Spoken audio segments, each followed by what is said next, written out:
Sa bawat pagsubok, may aral na naghihintay na magpapalakas sa iyong loob at pagtitiwala.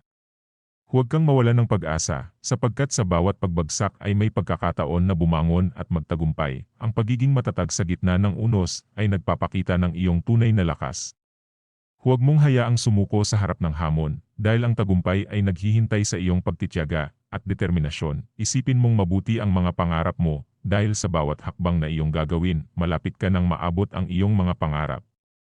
Huwag mong kalimutang manalig sa iyong sarili at sa iyong kakayahan. Ang bawat pagkakamali ay may kaakibat na aral. Huwag mong ikulong ang iyong sarili sa takot na magkamali.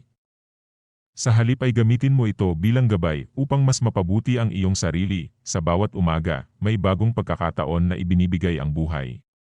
Huwag mong sayangin ang bawat sandali, sapagkat ang bawat araw ay regalo na nagbibigay sa atin ng pagkakataon upang maging mas mabuti. Ang iyong pagiging totoo sa iyong sarili ay ang pinakamahalagang yaman.